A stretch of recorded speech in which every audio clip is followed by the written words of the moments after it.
Anchor is a fantastic platform for podcasting. It's so simple. It's remarkable. Even I could do it, and it's free distribution, free recording, easy, simple, elegant to use framework, great tools. If you're going to pick one podcasting forum, platform, it should definitely be Anchor. I highly recommend it. Information risk. First, I want to say a few words about risk generally, and then I want to talk about information risk specifically. So,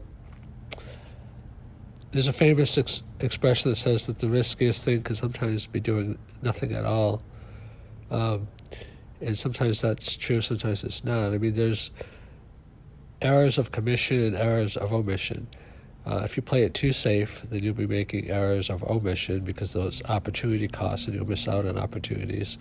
And if you're too reckless, fortune favors the bold, but it does not favor the reckless. So if you're reckless, then you'll be making errors of commission. And most errors are not catastrophic, meaning that they can be reversed. Some errors are catastrophic, meaning that they cannot be reversed. So when it comes to risk management in your life and in your business and your relationships, obviously you want to avoid risks that cannot be reversed. So it's not only the severity of the risk, but it's also the consequences of it potentially. Can it be reversed or can it not be reversed? Or if it can be reversed, how difficult is it to reverse it? Now, in prior podcasts, I've talked a lot about information and knowledge, and I want to expand on that in terms of information risk. So it used to be, and I've talked about this in other podcasts, it used to be, but I want to branch off from here, but start here. It used to be that doing was more important than knowing, and that's still true to some degrees, but it's shifting, because what it is that in an information economy, if you know, you can always hire people to do. I mean, that's a form of doing by delegation, but people that are just doing aren't knowledgeable as much about what they're doing are losing out because they don't have any scale. It's like you can be busy all the time, but you are not part of a system that scales, and our world is in the law of accelerating returns. So people always want to be action-oriented, and you do, but the action has to be infused with knowledge. So one expression I have is that learning is the new doing. So you have to spend more of your time and energies and thought in learning and then apply it to doing in very concentrated ways. So Warren Buffett, for example, he famously just sits in his office all day reading. He says if you make 10 trades in a lifetime, that would actually be advantageous because you would have to weigh and measure each of your trades. So if you are not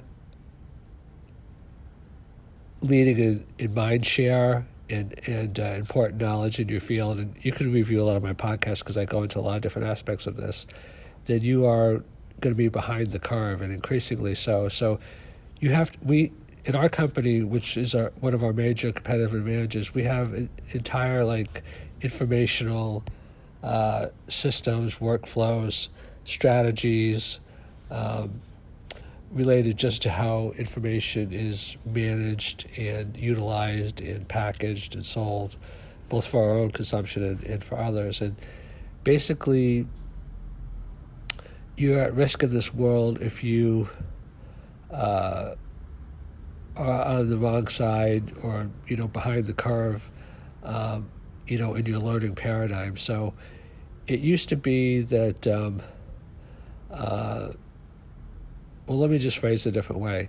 So the income equality gap is obviously a wealth gap, and the wealth gap is a skills gap, and the skills gap is a knowledge gap. So let me say that again.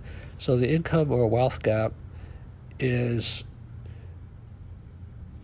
one layer removed, a skills gap. People that have better skills make more money, and one layer removed from that, it's a knowledge gap because it's your knowledge that allows you to develop the skills. So the riskiest thing in today's world is really to just be staying with what you know, not being on the lifetime learning model or learning the wrong things. Like they say that you can put your ladder up against a building to climb the corporate ladder or whatever, but if it's the wrong building. So it's not only important to learn, but it's important to learn about things that are going to be in demand, things that are in line with your natural interests and skills and abilities.